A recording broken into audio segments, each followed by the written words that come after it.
What's going on, everybody? My name is Austin. My name is Josiah. And we are the Super Cinema Bro. How's it going, Josiah? Hey, today's going well. It's a bit of a rainy day here in SoCal, LA, but it's great overall, Getting into this movie, we only got a short amount of time. We're going to try to keep this one a little bit shorter than we normally do. Give us some prayers that it actually happens, Yes. All right. This is not a typical review. This is a recap and kind of a prediction. We are going to be recapping Dune Part 1. And at the end, we'll probably give our predictions on what we think the second movie is going to include and what developments we think will happen. Yeah. But for right now, let's get to the recap. Chances are you've seen this movie, so we're going to kind of give our thoughts on what we thought the movie was, what it wasn't, if it was good, if it wasn't. We're not going to recap the movie because the movie's been out for almost 3 years now. So you've already probably seen the movie if you're watching this. So yeah, Let's just get straight into it. Josiah, yeah. How did you feel about the movie? Don't recap out of a recap video, okay? Like, back it up now. Yeah, okay, fair enough. Recap, but No, I'm just playing with the audience. Not a synopsis. All right. So, Josiah, what did you think about the movie overall? And then we'll get into the nitty gritty. Overall, I thought the movie was good. I wasn't blown away by the movie in any way, which way. And in fact, I rewatched the movie a couple days ago to sort of give it a second chance, because when I first watched this movie, I felt like it was overhyped personally. Okay. Yeah, I actually watched it the other day as well. So I got to see it very recently, so it's pretty fresh in my mind. Overall, I think it's an okay movie. We can get into what we like and what we don't like. Similar wavelengths. Yeah, I mean, it's an okay movie. Yeah, I'll just leave it at that. All right, so let's get into what we like. Let's start with what we liked about it. You go ahead. What did you like about the movie? I'll take this up for sure. Yeah. So, I'll list off like one or two of the things that I like about the movie, and then maybe give me one or two as well. One, I like the setting of the film. I enjoyed that the film is set on this desert planet. Was it Arrakis? Something like that. Arrakis. Yes. For most of the film. And I dig that. I dig that setting because, most movies, when it comes to fantasy, I know this maybe kind of dips technically more into sci-fi, doesn't present me with that type of a setting, unless it's, as I'm saying this at the same time, I'm like taking my words back because, I think of, what is it? What was the Schwarzenegger movie? Not Red October, but Red Dawn. Yeah, I think it was something like that. I don't know. Yeah. If there's a movie that's set on like Mars or the moon or something like that, sure, you typically do wind up having a dusty, dirty, there's barely anything there kind of a planet. But this one, it doesn't seem like, there's just nothing on the planet, period, because it's just, uninhabitable like those places. This one legitimately feels like it's a desert planet. I know that was done, obviously, in Star Wars as well. But that one is like a dry California desert planet in a way. But then this one feels kind of like a desert planet that's over in Africa, something like that. Right. The Middle East. And I dig that, I'm happy about that element because I feel like, yes, outside of like one or two moments in John Wick 3, we don't come across as many movies nowadays that like have a desert setting. Right. I imagine that's for practical reasons because sand gets in camera gear and it's probably a nightmare to try to fix, or to clean out Mm. gears and stuff like that. Yeah. Probably incredibly not fun. Yeah. Yes. Um. Hmm. Yeah, I also like the setting. I thought they did a good job of world building. Lots Yeah. of Definitely. lots of Arabic-ish vocabulary that's used. Most definitely. Yeah. I, Hmm. I think the Shai original Halud. books, yeah, Shahud, Hebrew/Arabic, Semitic languages kind of inspiration. I think the books kind of have something of an Islamic inspiration and a lot of symbolism and imagery and a lot of like vocabulary that's used or borrowed from, or sounds like Arabic, maybe a Yeah. little bit of Hebrew, maybe. And so, and they don't go too far to try to explain it too much. They, some things are just kind of a mystery. Some things they do explain. Yeah. There is some exposition, but overall, I feel Mhm. like they kind of let things exist in their own world, and so Mhm. that part I Yes. like. I think the cinematography was really Similarly, good. Yeah, the go what? ahead. The cinematography? Oh yeah, but I wanna piggyback off what you were talking about there a second ago with Yeah, the lore, the world building. Yeah, this movie, from everyone it was saying, I guess in the past this movie was unmakeable and X, Y, and Z for the reasons of like what could uniquely be done in the book.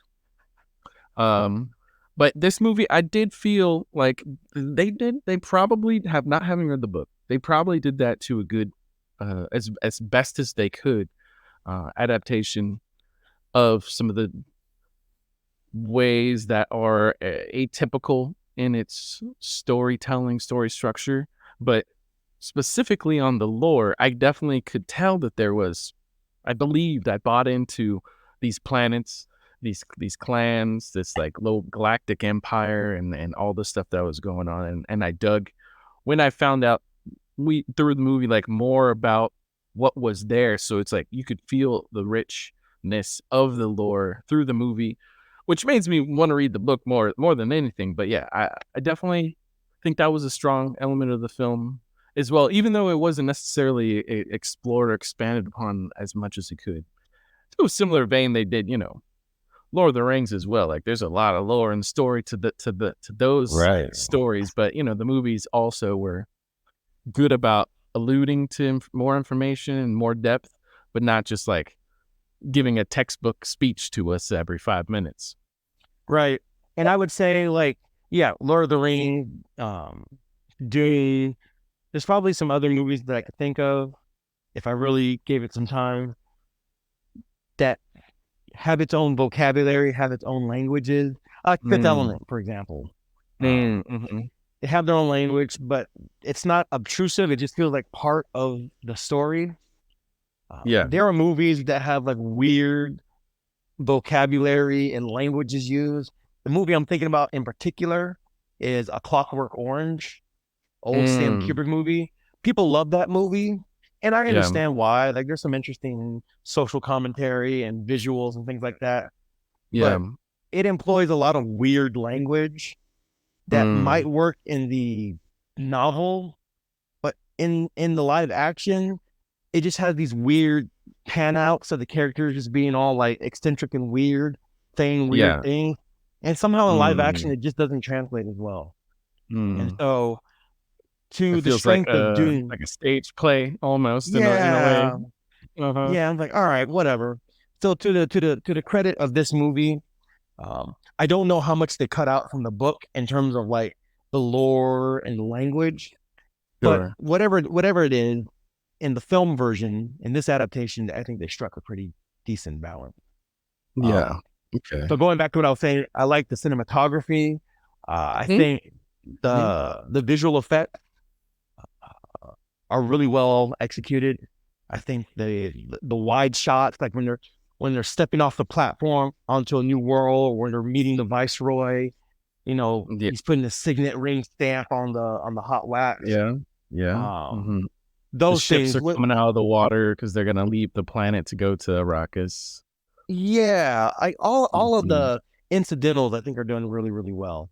Yeah, Um, definitely. I think the casting, for the most part, is really good.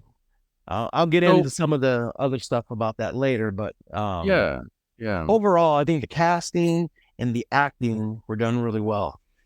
Hmm. And yeah, I feel this is another good desert movie in that regard, kind of like Fury Road, Mad Max Fury Road. That's a really Yeah. good desert movie. This movie is Mm, very different than that, but definitely, definitely very different. yeah, I So with think the like cinematography in yeah. particular, did you? How was your experience on the small screen compared to the large screen? So I don't think I saw. I didn't see this in the theaters. I saw this just on Oh, the okay. television set. Yeah. I am a sucker for wide shots Yeah. where there's a lot of information or where there's something gigantic that's taking up the scene, taking up the frame inside. And Mm, so mm. you can kind of win me over doing stuff like that.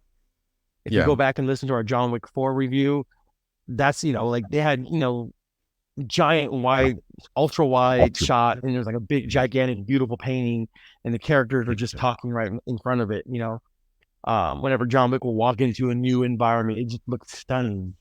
And Yeah. so I'm a sucker for good cinematography and wide shots Yeah. Hmm. or really close up shots.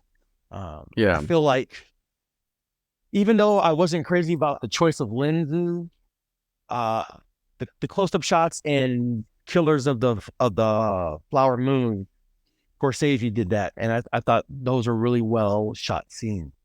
Yeah. Minus my little tiny quibbles with whatever camera they use. Sure. Um, Yeah. and so in this movie, I almost feel like what my little quibbles with in regard to Killers of the Flower Moon, you Yeah. had very sharp lenses, and you didn't have that like super green light soft drop off with the airy lens, Zeiss lens, whatever, that almost makes it look dreamy. Like this was like tack sharp, not too sharp to where it's distracting, but like boom, that's Oscar Isaac, Yeah. in full Oscar Isaacness. You know what I mean? Look at Totally. that Yeah. beard. Mm-hmm. Yeah. So Definitely was looking at it. yeah, so in terms of camera and lens and focal length and all those things, their approach in this movie I really like. And so um, this reminds me of other like classic sci-fi movies that have the big wide shot or show a big spacecraft, Yeah. Star Wars, Yeah. Space Odyssey, 2001, Space Odyssey, Mm-hmm. just something just exists in empty space, right? Big Mm-hmm. giant Carillion cruiser the Empire has. I like Yeah. stuff like that. I geek out over stuff like that. Even if the movie No, isn't great, I like those things and I appreciate it. So I thought that was good. And then again, acting was good. I think the script and the pacing was actually pretty decent. And yeah, I felt like they built a good world. It looked like a world that was lived in, and you're just kind of coming into a world that really, really definitely. exists. So that I would think I pretty much may. sum up. Yeah, Okay. Good. that would Good. I sum think up I may what I like differ about it. differ with you on a couple small things there, Go for it. I but want to hear it. Yeah. with okay. Well, I mean, to continue on with the camera work, that was. I thought it was it was good overall, and no real quibbles in that department. But yeah, let me try and remember what was I thinking.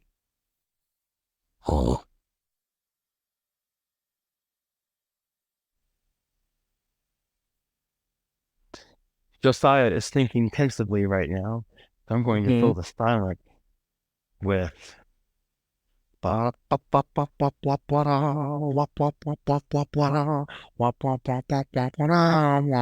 why is it just like blank in my mind for a second then? Yes. Okay. Pause. All right, go So for it. what I so what I was thinking about regarding the cinematography was when I asked you if this was working for you on the small screen versus the large screen. You did say you hadn't seen it on the large screen. I had Right. seen it on the large screen, and I think I know for me, this movie worked a lot better on the large screen when it came to all those shots in particular. Not that it flops or it fails on the small screen, but it really was executed in a way that made me believe that this is a film that should be, if possible, watched at best on the large screen because it had maximum effectiveness. On a smaller screen, I still do like wide shots, but I think for this film, the wide shots combined with one of the things I differ on regarding pacing, kind of wound up being a drawback because the movie does linger on things for a while and give a lot of time to things, which isn't necessarily a full negative because overall, one of my positives for the film is that it does present a certain ambiance. There's an intentional ambiance that is a combination of the music, the speed of the scenes and the overall movie that give me this almost like lost in the desert sort of a feel because they're taking out a beautiful water air planet and sent on over. At least this is the main character's family. Paul Atreides, the Atreides family is sent on over to this planet to take over and by the Galactic Emperor, whatever you call him. But anyways, so once they were on that planet, a number of things just gave that feel that this place was not hospitable in the same way that any other planet would be. That like, yes, if you didn't have the suits on, you would just die in amount of hours. If you didn't have the special compasses, you would just get lost and die. And so I think there's a feel that they executed the movie with that gave me a good experience of that overall. But to continue on, did you wind up feeling like that at all too? Honestly, I mean, I saw it on television, so I don't have anything to compare it to. I definitely agree that the film looks like it was filmed for IMAX or 70mm large format viewing, as a whole lot of movies are nowadays, especially these big epic space operas, dramas. They seem to be like, let's make this for a large format. That could be just marketing also. Like, we shoot it this way, then we can have it screening IMAX. We can have it screening 70mm large format. But they're trying to make a big epic, and they're trying to make a franchise out of this. At least 2 or 3 films. Yeah. Without getting into like, well, let me say this. This first movie, there's 7 books. There's 7 Dune books. 6 or 7. I think it's 7. And part 1 is the first half of the first book. And based on, so here's what I think. The books get progressively way out there, way wackier, way weirder. And it's to the point where I don't know that a large mass audience would be like, I don't want to spoil anything for people who haven't seen it. I watched a big YouTube video essay about this stuff, so I kind of know what happened throughout the whole thing. And I don't want to spoil that, but things get really, really weird. And I don't know that these movies can be made. Maybe like the first 2, maybe like 3 movies, and then it would have to turn into like a Netflix series or something like that for the really, really like out there weird stuff. Because I don't think a general audience is just going to want to like, it's just not tailored for mass viewing by a general audience. And so I think they're going to get the most that they can from these first 2 movies. Okay. Yeah, that's my thought on it. Okay. I mean, I guess this would not be a spoiler as much as potentially an extrapolation of what we have. In this movie, there's a bunch of like dream sequences and stuff like that. And does it feel like the series goes deeper into those areas where The way narration is really deeper, murky and way deeper, way weirder. okay, Like okay. super deep, super weird.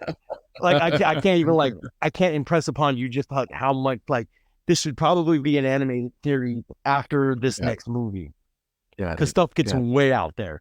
Like the people Okay. that made Arcane, like they should jump all over these like next iterations. That would be Mm, amazing. I see. I Yeah. see. So Okay. yeah. So again, like I don't have any other reference of seeing it on a larger screen. But from what I did see, it definitely looked like it was filmed for a larger Yeah. screen aspect ratio viewing. And I kind of wish that I had seen it that way. But yeah, I just happened to see it later on. So, Yeah. I saw it on Okay. HBO Max. So it is what it Yeah. is.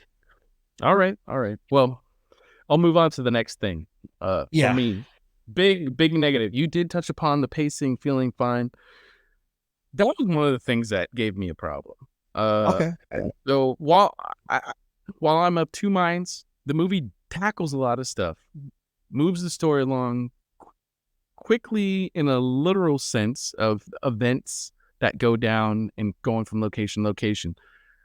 Overall, for me, there were a lot of scenes that just kind of like dragged on, Mm. and the just like I was saying, man, I was getting lost in the desert. I felt like I was wandering in the desert, about to have having some hallucinations on what was going on, and I was there with Paul, just being lost, looking off into the distance, looking into the spice, and getting it taken over my mind on like when they were gonna get going with things that were getting going.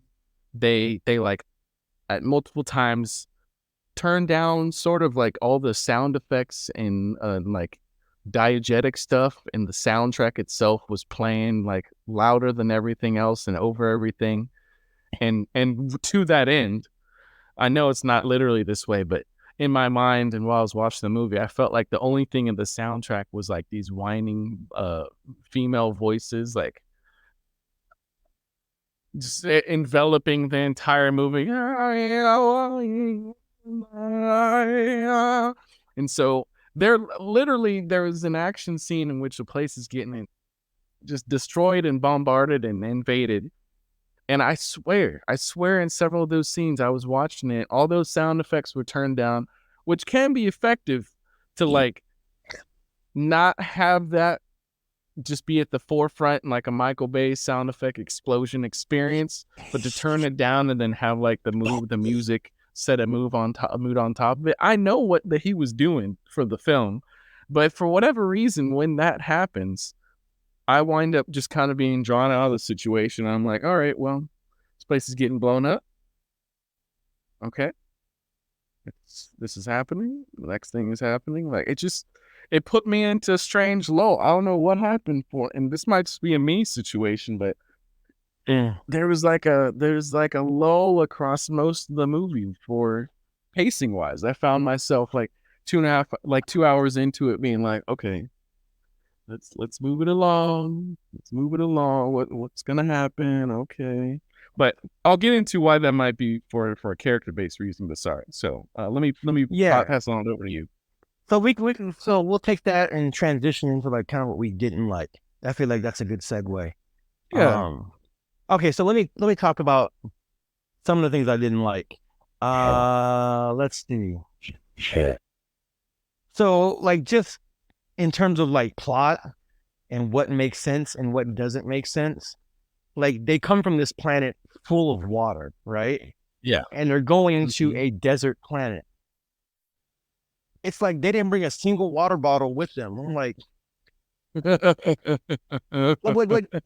let's say you want to like get in good with the Fremen, right? The people, the native that live on this planet. You could have brought like like multiple space cruisers just full of nothing but water. This is enough water for like years. They're living on like a cup You of gotta water a stop making day. sense. All right. Stop breaking the story. All right. Right. Like how did that not factor in at all? Hey, these Mm-hmm. people need water. Water, the scarce commodity for them. Let's give them a Yeah. whole bunch of water. just a Mm-hmm. whole bunch of water, right? Yeah. We'll just have freight coming back and forth from our home planet, just bringing in water like regular shipments, regular, just on the daily, right? Right. So like, the whole scene where like this dude is like watering these palm trees. I'm like, oh yeah, this Yes. one palm tree it's enough or six palm trees is enough water for 125 people. I'm like, bro, you come from an ocean planet. Like, what is happening right now? Why isn't it even a scene? Yes. Like, Mm-hmm. yeah. So like that I didn't get. All right, listen, we give you water, you give us all the spice. You give us all the spice, and everybody's happy, right? We'll teach you how to grow stuff, right? You guys Mm-hmm. with all this Mm-hmm. water, you can actually grow stuff now. Yeah. Water doesn't last traveling through space. I don't even know what you're talking about here. It would freeze, and then you get on this desert planet, and then it melt. Just make sure there's no sand inside of it. Not that these people Mm. would care. Like, Yeah. I yeah, mean, I'll take some they probably sandy won't. water. The I mean, stuff they be re-drinking from their suits, like right. they can't complain. Yeah, so was it Javier or Bardem? Bardem, was he the guy? Yes. Like Yeah. when he showed up, man, the first thing, and it should have given him like a whole a whole U-Haul van of water. Take this back with your people. You know, Mm-hmm. he was sitting there spitting as a gesture, like, oh, here's a gesture, here's a double Yes. gulp. Like here, it's for you, bro. Like, enjoy this. Okay, Yep. so that's an obvious one. Side note, book Um, reader, we hear you. We understand that you have the answers to these questions, but the movie and didn't we present it don't to us. care. So. We really don't. I promise you, we don't care. Yeah. Yeah. So there's that. That's an obvious thing. Number two, there are a couple scenes Yeah. that were just a bit clunky to me. Like when they get kidnapped, and then like they're like talking to each other telekinetically, and they're doing these like Mhm. weird hand signals. I'm like, there is no way that like, what you're communicating with these simple hand gestures is that complex. Like there needs to be some nautical hand use. Like there needs to be something more complex Mm. than like you know looking like Yeah. Amy from Congo, the gorilla, Amy Love, like Amy, known life, like it's got to be Uh-huh. better than what I saw. So, and if you're gonna do like telekinetic, then just do that, right? But That just would the be way it does, fascinating to get someone's opinion that knows like any kind of sign language, and yeah. see If if you know ASL, go ahead and give us a comment. Tell us how you felt about like their little hand jutsu in the movie. But yeah, like during the Thoropter, the dragonfly helicopter, and the oh, this guy's ornithopter. deaf. Yeah, Yeah. this guy's deaf. Okay, whatever. Like, and then like they just end up beating him and then throwing him off. It's like the whole scene was a bit clunky to me. Okay, and then the next thing that didn't quite work with me is the scene where they're trying to escape the other Harkonnen and the other Firefly helicopter. They call them Thoropters or something, and they fly into the sandstorm. And then like he has this Force Awakening moment where he's like, "All right, I'm just gonna let go of everything," Mm-hmm. Mm-hmm. and like in and around. And they're all right. Well, this is gonna be a little while. So let's go over the planet Harkonnen and listen to them like and their evil scheme. And Mm. now that when we come back, I'm like, there had to have been a better way. Like there had to have been a better way to end that. And so I'm like, all right, I don't know, um, man. Traveling by sandstorm, it at least takes 5 minutes. It's right, you don't want to see that spinning on screen for 5 minutes. right. Another thing that kind of didn't work for me. So the whole idea is to have like this force field shield, and like if you hit it really fast, then it blunts Oh it. But man. then if you go slow, then it cuts through it. Okay, if Yeah, they want to do that, that's fine. If that's the convention that they're employing, but then definitely. it's Yeah. not consistent, right? Yeah. But like you're watching It's these fight not. scenes and they're just hacking away and taking people out, and they're not like, okay, slow down, and like a butter knife, It's terrible. and you're It's dead, terrible. Yes, and you're dead. I'm So like, okay, that 100% didn't there. work. It And then makes for King it makes Leto, actually look so boring. It yeah, makes them look like they're practicing choreography. right. And and so like the only visual sign that you see is like when the shield turns red, which I guess is like their version of blood, you know. But it's just not It's either consistent. blood or it's like the barrier's been pierced because there was a moment where like someone like touched someone else with their hand and like held them and the barrier was going like all red, you know. Yeah, yeah. So that whole convention was not consistent throughout the movie, especially Not when great. Oscar Isaac's character, the little dart, comes and gets him, and it's like it's coming in Yeah. super fast. He should be protected from, but then somehow it just gets through and poisons him anyway. I'm like, all right, well, what's the whole point of like having this whole thing if it's not going to work, or if it conveniently doesn't work? I'm like, all right, Yeah, I think eh, somehow it was able to like continue to propel itself. Like it can move really fast and then it stops the high speed. But then it still is able to like have some sort of slow propulsion. So it's moving slower technically. So then it's able to get through. right. And then there's a scene where there's this little thing drills through the wall and takes the main character. What's his name? I forget. Paul. Paul. Yeah. And then Yeah, I would forget it he too. Don't doesn't worry. have his cufflink on, so like he's not protected. But he sees this thing, so he's hiding behind the projection. And then somebody comes in the room and like he just catches it. I'm like, wait a minute, shouldn't this kill you? And then they're like, oh, he's the hero. I'm like, what? This whole thing isn't quite making sense. So, Yeah. We um, will get to Paul in a moment. We will get to Paul in a moment. yeah, So talking about the battle stuff and the yeah, action with the shields and everything, yes, yet again, felt like stage craft, not even good. I'm sorry to insult everybody who does amazing stage choreography and fighting. I don't mean to. Like I was saying, this looked like it was practicing choreography because the fights they'd be like coming in and then they're moving slow and then they're like almost like touching the blade against each other and then the people just fall out and like you don't even see any blood or anything like that. how did um every civilization agree on the exact same technology? How about yes. how about the Harkonnens had the exact opposite? Where if you go fast and block it, but then or if you go fast and it'll kill you, but if you go Yeah. slow, then it doesn't Yeah. work. Like how is everybody like? All right, we all agree that if you go slow, we're gonna die, and if you go This might have been fast, there ain't. just an element of they're technically both of these factions are technically like of the top groups under the emperor, and so this is maybe just like the highest form of technology. But I understand what you mean. I understand what you mean. If they're so very different in that the Atreides people are like almost like normal Earth human people on a water planet, and then the Harkonnen people are like these white pasty like mutated vulgar sort of beings. Right. Yeah, you would think there'd be a wide gap in technology, but I guess it comes from just trying to nullify ballistic weaponry, which I definitely do respect from a writing standpoint. I think that is cool. And I can let it go that they have the same technology.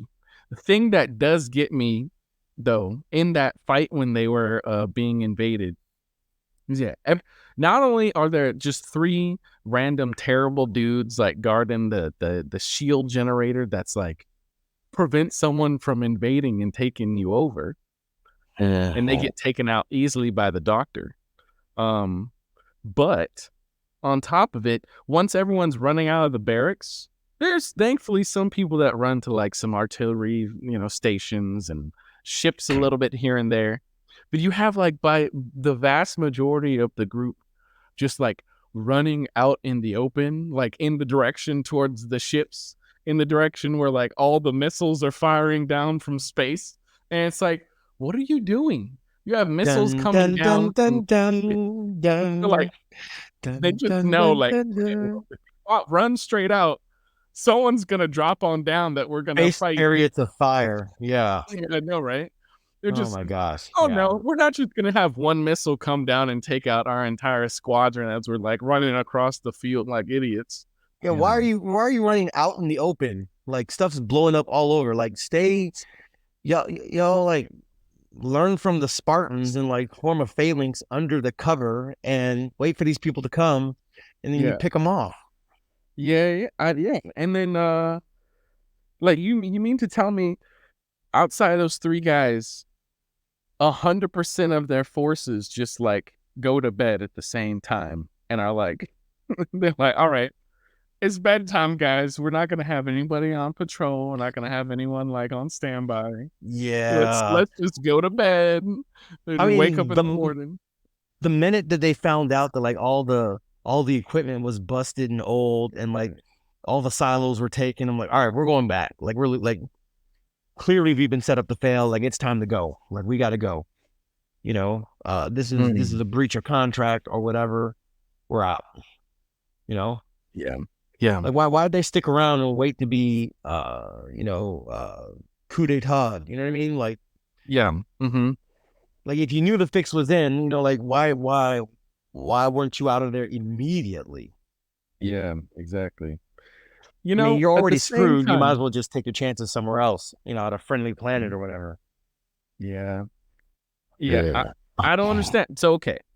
One, I guess while we're saying all this stuff, one thing that we gotta say is some of these problems are technically problems from the book, I'm sure.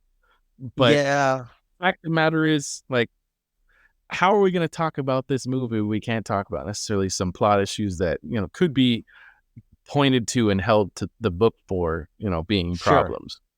sure. Okay, which brings me probably to my biggest, I can pretty much land my plane on this one. Okay. It can be, well, there's two parts, but they're kind of one and the same. 3 words: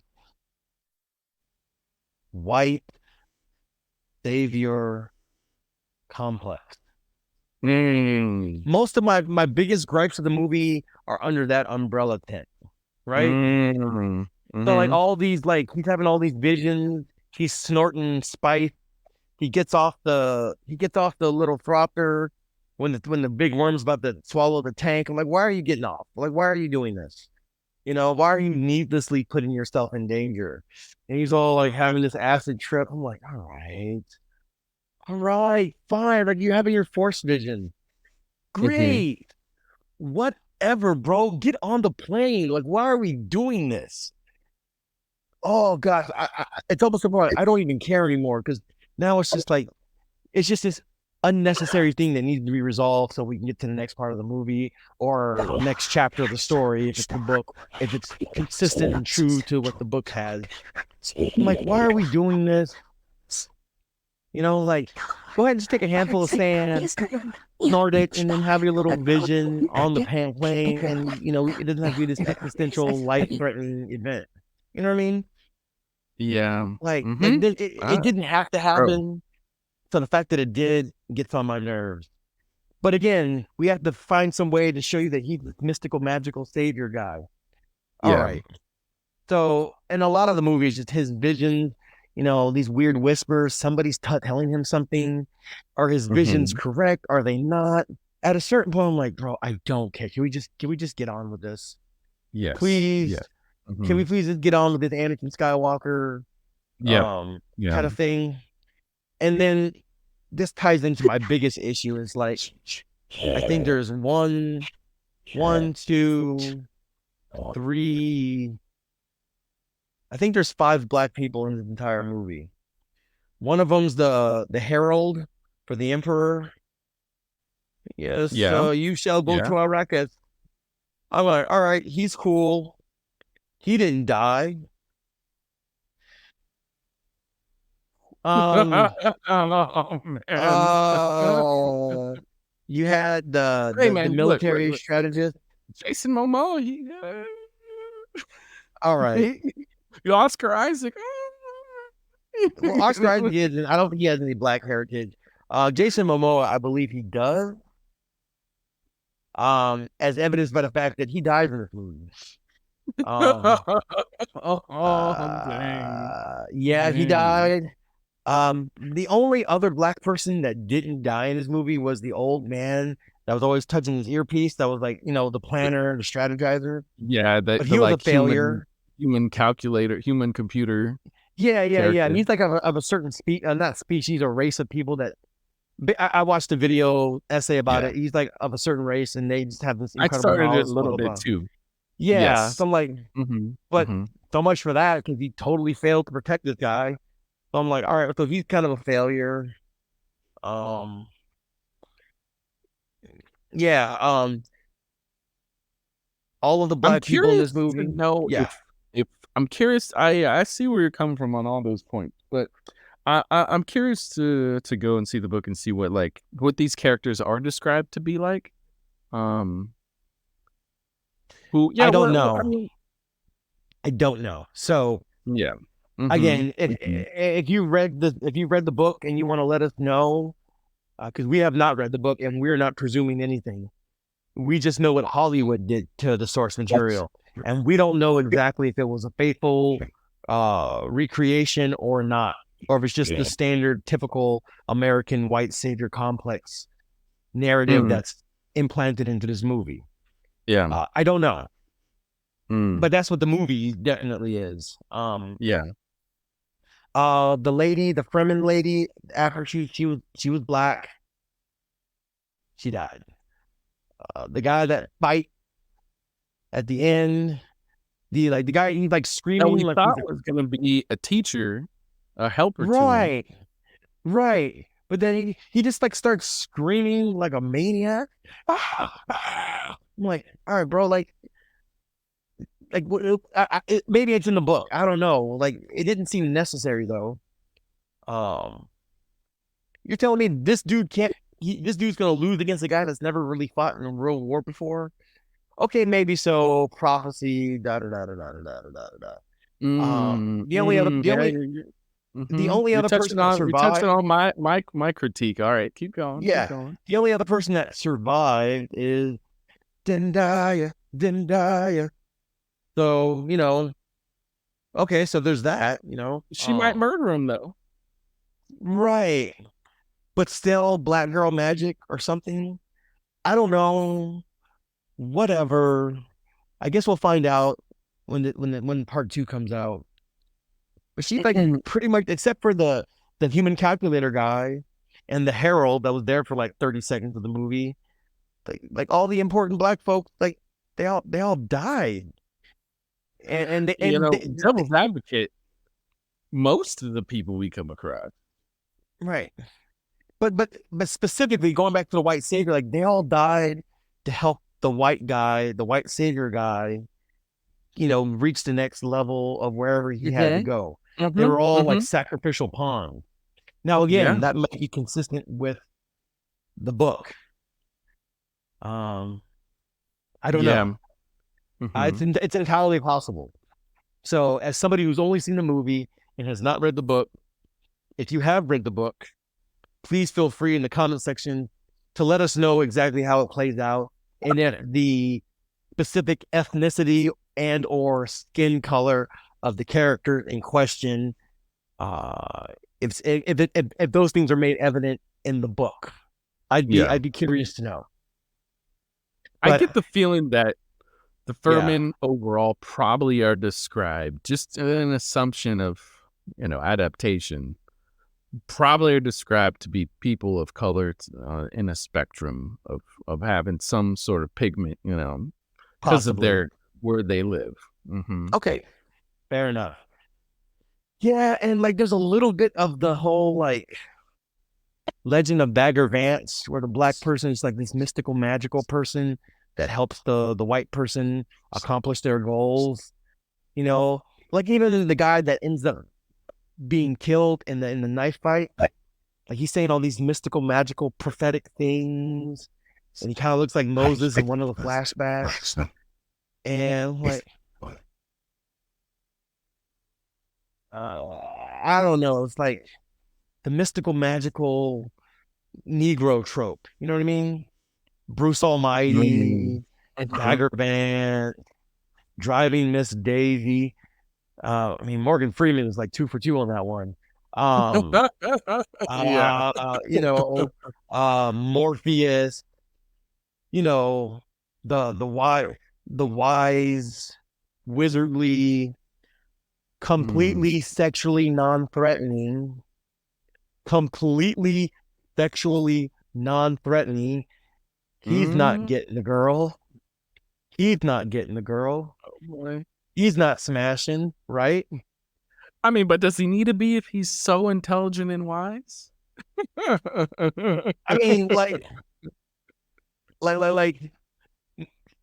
they very much kind of show you that it's like whenever you have like a lean white guy and there's other like black guys, like it's a thing in Hollywood that they have to do where like they have to like somehow either emasculate or kill off or otherwise make sexually non-threatening the black male character, or just make them flamboyantly gay, make him super Billy Porter gay, and therefore he's sexually non-threatening for that reason. And so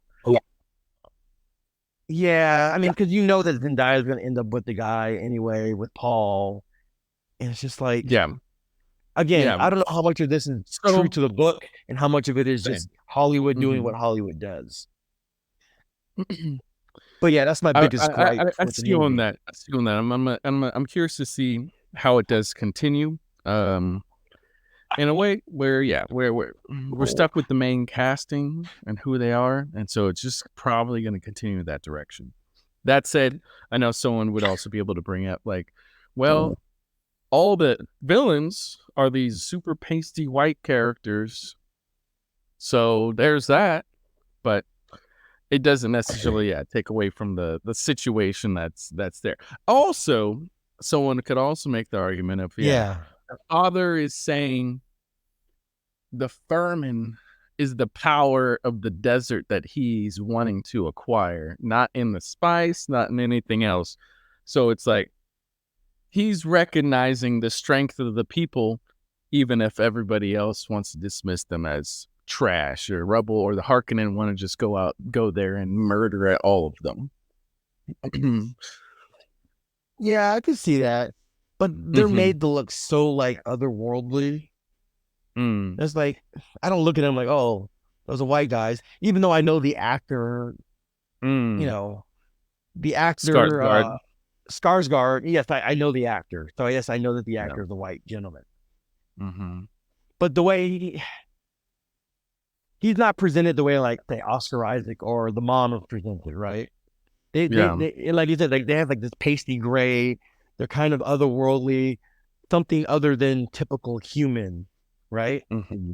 Mm-hmm. So you can kind of separate them, and Yeah. so I mean, whereas there's no like black villain, not that I've seen, at least not in this movie. As of now, Even the yeah. guy that he fought at the end, like he wasn't a villain. He just didn't feel like these people should join him Mm. for whatever reason. He's not a villain though. But again, he's like he's the step that he's the challenge, the obstacle that Yeah. Paul has to overcome. And Yeah, it he's doesn't only feel good. there for like 5 minutes. I'm like, all Yeah. right. You know, I I mean, agree. I agree. That it doesn't feel good that, he's the lowest peg in the very first like beginning of this character achieving what he needs to learn, within the culture and status. So maybe the books really built it up in a good way where somehow Paul was I think what they were doing with the depiction and like his dreams and stuff, that Paul only beat him because he had like foreknowledge of the fight in some way. And so they didn't specifically show in a very obvious way that like what would have killed him, the killing blow was like then dodged and then counteracted. But I kind of get the feeling that's what was going to happen. So it's like there is some respect for the character in that maybe nine out of 10 times he would have lost, but because he has a cheat code, then he wins. Doesn't exactly make the situation feel better overall, but yeah. All yeah. right. Let me So if okay, let me I can land just my give plane me a on that. That's closing kind of my really quick, and biggest I'm gonna right. say what my final gripe was.